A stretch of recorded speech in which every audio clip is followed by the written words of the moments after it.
there are skills you need to have as a designer. Mm-hmm. But then now that you are now a founder, you need to learn some skills. Right? So can you share those skills you had to learn or you had to put on, knowing fully well that this is not just a design level anymore? I'm not building products. I'm a I think founder. I this is have what teams. this is a skill that everybody should have, right? Okay. But maybe more builders or more people that create things. And why that is because you just have to have that mindset Okay. that anything's figure outable. Possible. Like anything's figure outable. And when I'm even hiring, I work with people that have that mindset, right? When I'm hiring, I look for proactiveness, ownership, and strategic communication. Hi everyone, welcome to another insightful and educative episode on Tech with Iroh. It's good to have you back here. And I am your host, Iroh Nkechi Omolola. Before starting the section, I want to say a big thank you to all that have subscribed and have followed us, enjoyed our episodes, and they've said good things, comments, and shared to friends. This episode is not going to be a different episode, but this time it's going to be more insightful and interesting because we have a great designer guest on our platform.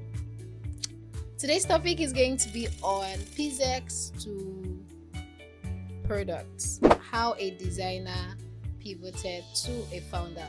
You know, as a tech person, you tend to ask yourself questions as would I be a designer for long? Will I be a developer for long? I want to start up something and all of that. And we've brought a designer who has done this and is going to be sharing insights on how you can also, pivot to being a founder. Hi, Francis Odeyemi. Hi. Thank you for having me. It's good to have you here. And thank you for accepting our invite. Thank you. Yes, so quick one. Can you give us like a brief intro about you as a designer and as a founder? Hello everyone, my name is Francis Odeyemi. I'm a designer and I'm also a founder at ninth grade. My career started in 2013 professionally, but I've been I've been playing my hand with things since 2010.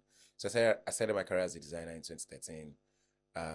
It's a whole lot of story that got me into design. But I got my first paid project in 2013. That was 18,000 naira. I helped a church design like a revival banner, which was used across a bunch of things.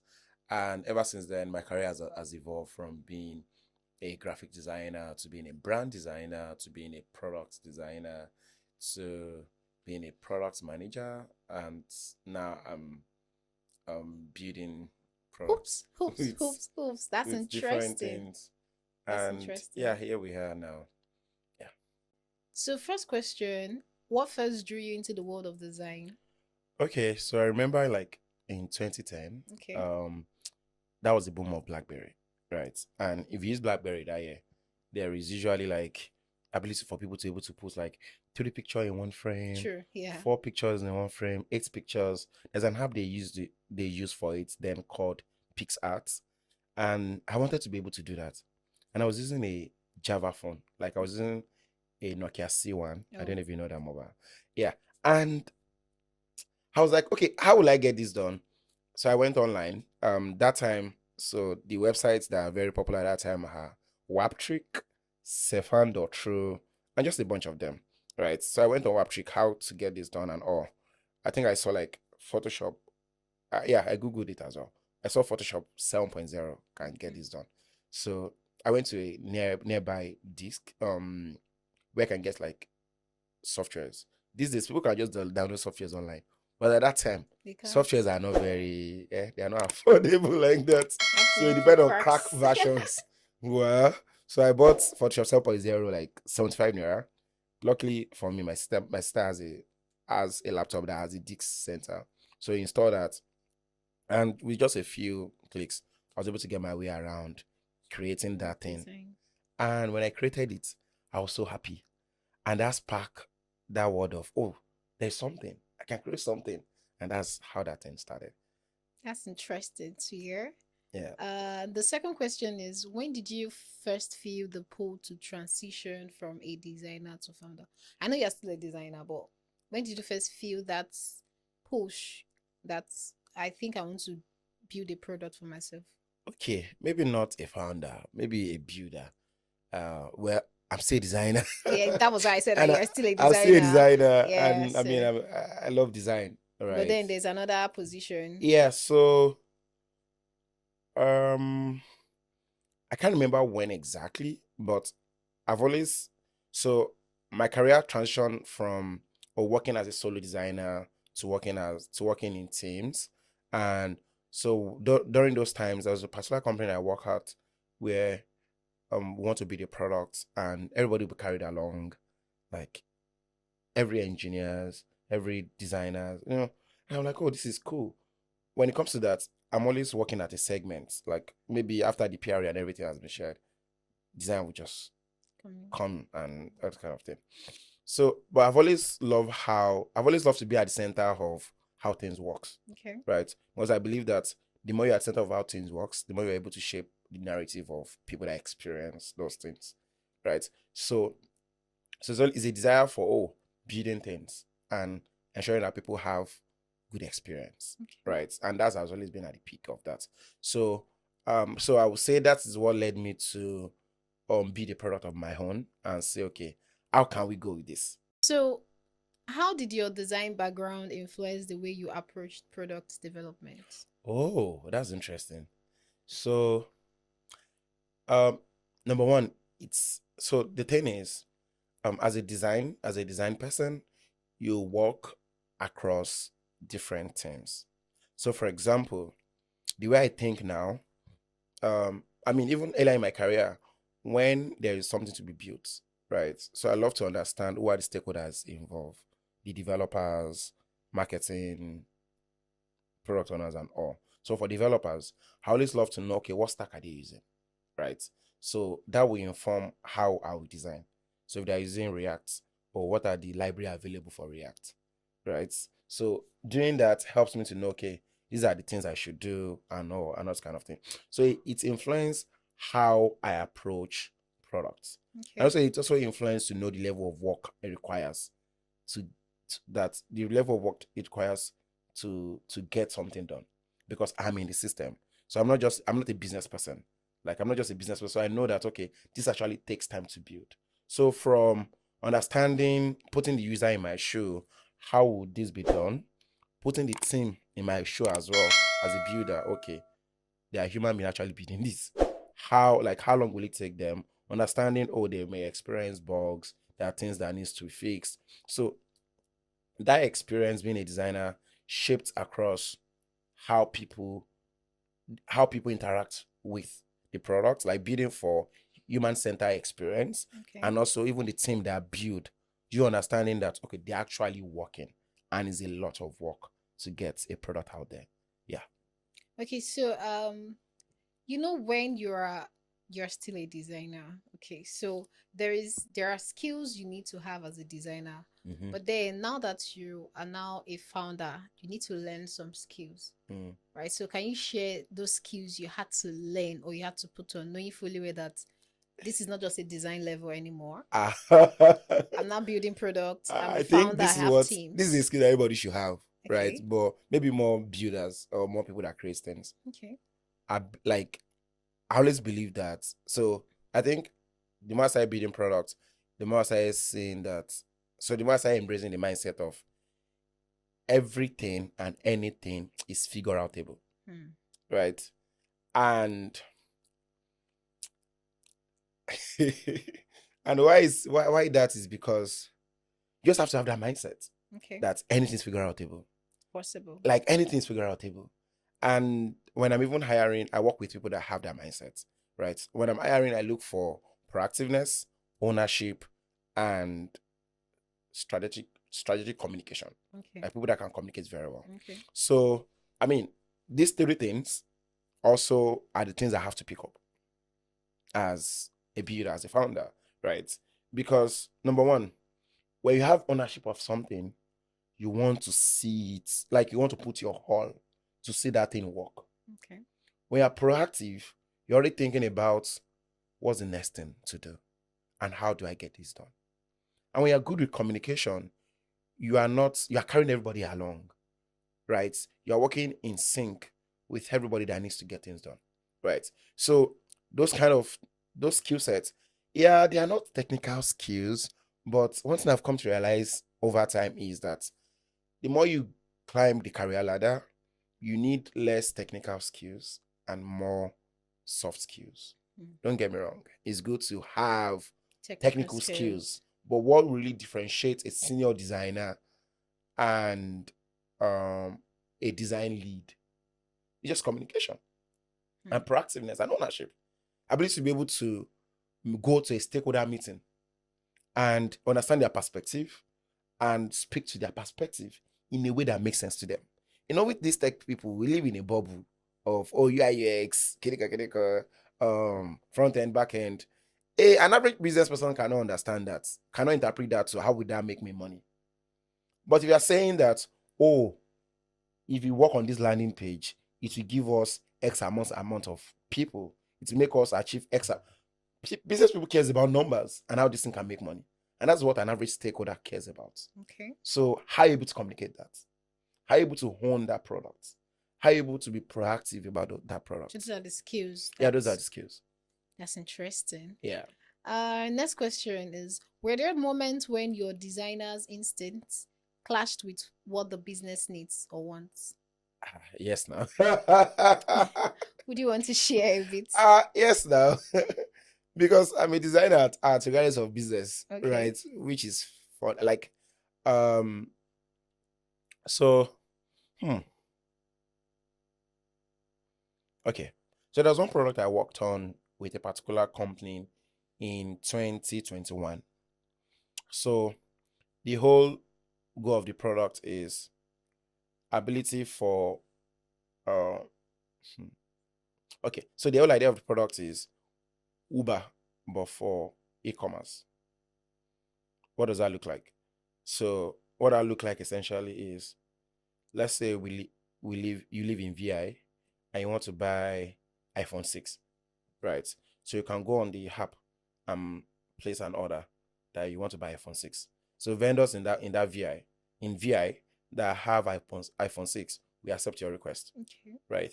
And you can be able to see how many vendors you can be able to check and message them based on different things and all this kind of thing.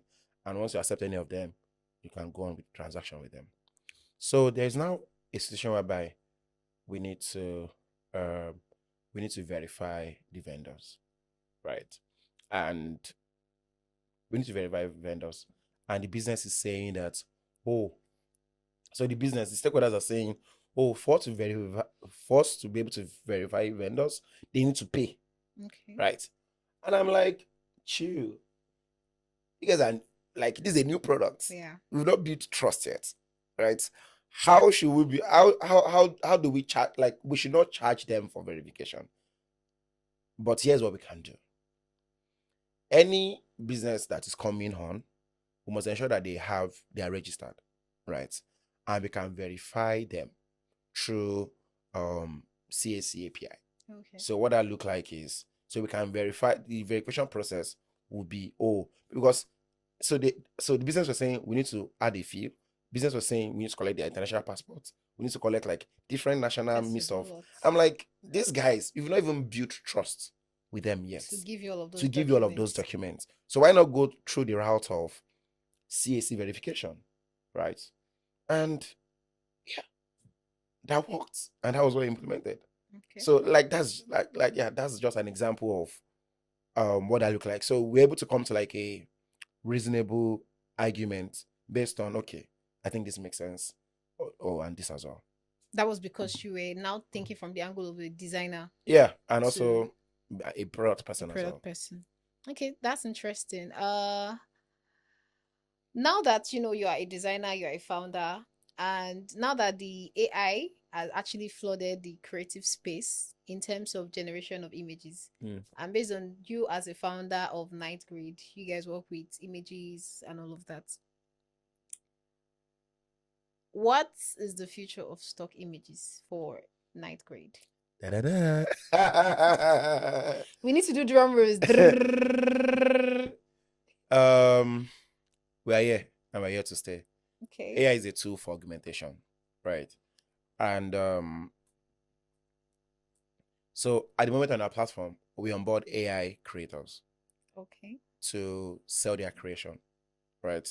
And I also want us to know that AI is not cheap. At the moment, different companies are luring us with free credits, right? And the development we are seeing in AI is because just like the .com bubble, it's just like the what's it called bubble again? The e-commerce bubble. Is because investors are pumping money into it, right?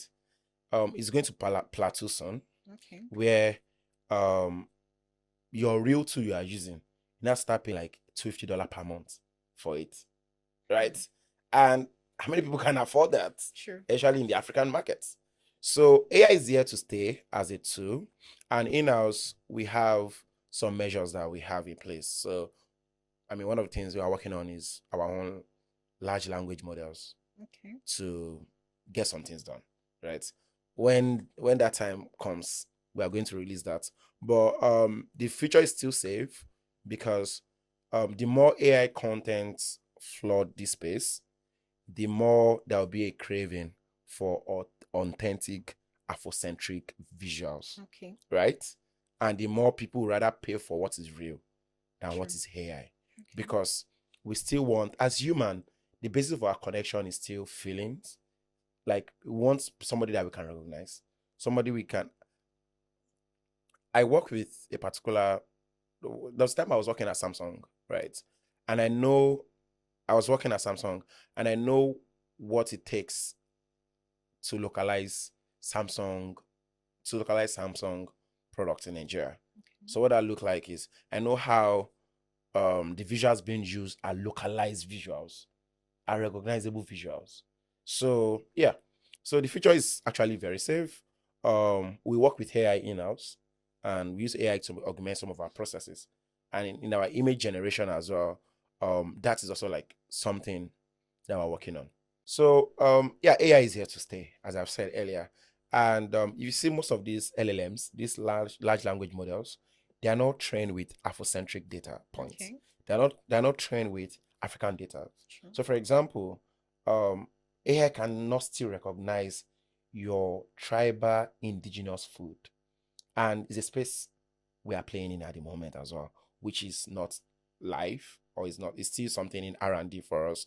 We're gathering the right Afrocentric data sets and have our own LLM, right? Train after that, and you can get like real, like if you want to look for real picture of Surulere, you can find it. On our platform at the moment, you can actually get images of Amala, images of Ashoke, things that are more African, indigenous to us. And AI cannot replace that. So that's why we play in the niche of Afrocentric. The way African has been portrayed globally, we need to start changing the narrative. And that's one of the things we are doing as well. So next question is what's one unexpected challenge you faced that the design couldn't prepare you for? What do you mean? In now you are a designer, yes, but now you've built a product. So what's that one unexpected challenge that you faced that your design skill per se, did not really prepare Oh, you for in building the product? the daddy of everybody. I honestly think just like figuring things out, Okay, right? you are Because the one that when you had are to now be the like the almighty. team lead and Okay. all, so on my team, my Slack profile has this has a title called Head of Vibes and Execution. Literally, that's what my Slack has. And that thing came across, even when you are not happy, you have to make the team happy. And regardless, execution has to go, Go on. right? And as a designer, I just niched to one part of the business. But now as a founder, or especially as an early stage startup founder, you are everywhere, right? You are following up on what product and engineering you are doing. You are on business and partnership. You are on marketing and growth. You are ensuring that everybody's working in sync. right? While you're still building that culture or that you want to see. Okay. So it's a lot of work. So, looking back, what would you tell the version of you just starting out in design? Hmm. Da-da-da-da. Okay. So I would say sleep well. That's really important. Because I've been saying sleep well all the time. Yeah, but Okay. sleep well and have good habits, right? Because creativity does not come from doing the work. Creativity comes from everything else that leads to doing the work, Okay. right? What does that mean? Like creativity comes from the healthy habits you have, the things you watch, the things you see, what you spend time. If you like to read, if you like to visit art galleries, you get more inspired more, right? Than actually like being on your Figma, right? Also go for competence as much as possible. Learn and learn and learn and learn.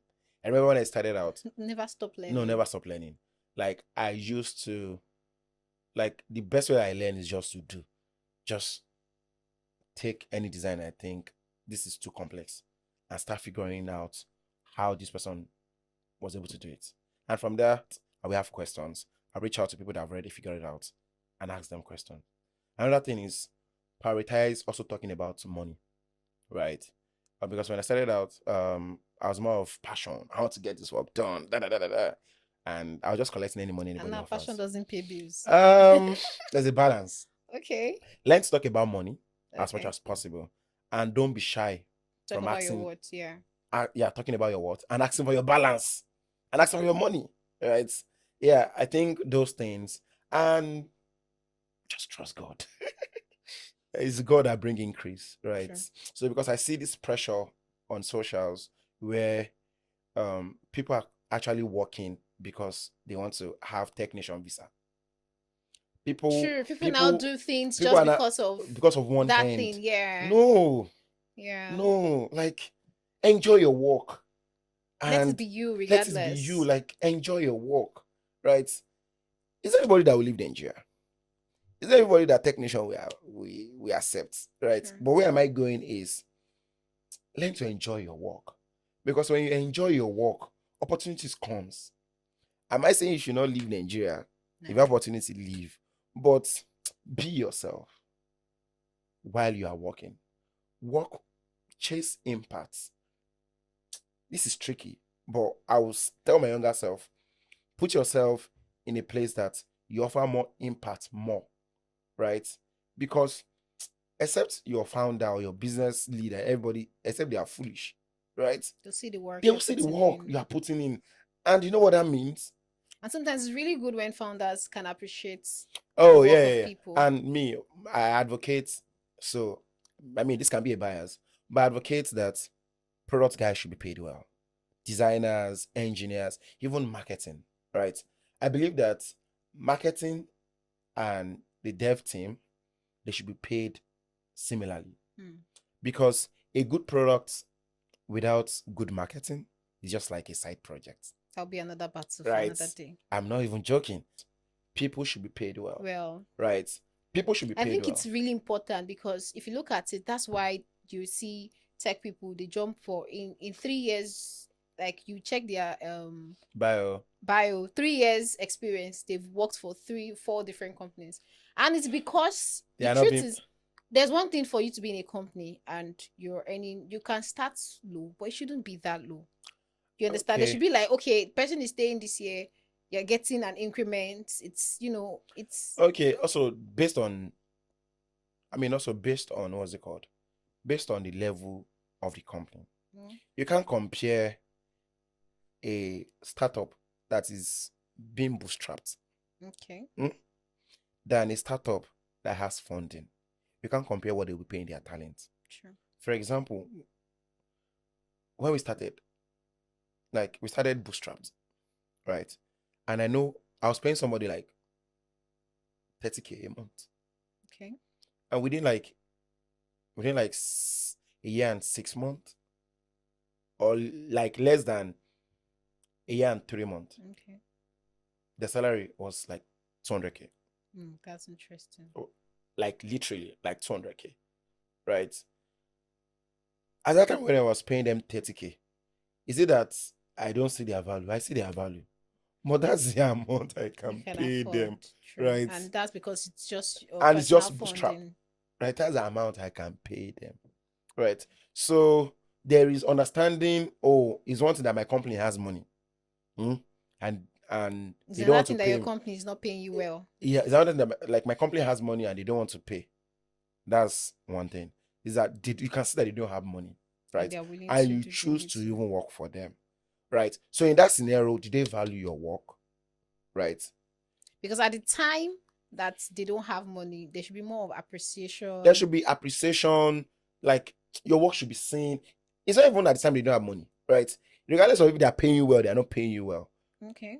You should value the work people do, especially people that do good work, Okay. right? It keeps them to do more work. Well, for you. If somebody give you a compliment that you look nice, you smell nice, you want to keep that look. True. So we should learn to appreciate people. Okay. Yeah. Thank you so much, Francis Odeyemi. It was really nice having this conversation on Pixels to Product, how you pivoted from being a designer to a founder. Yeah, thank you Thank for you. having me. So, guys, you've heard from the guest mouth how how he pivoted from being a designer to a founder and all of the interesting questions that was asked and was answered.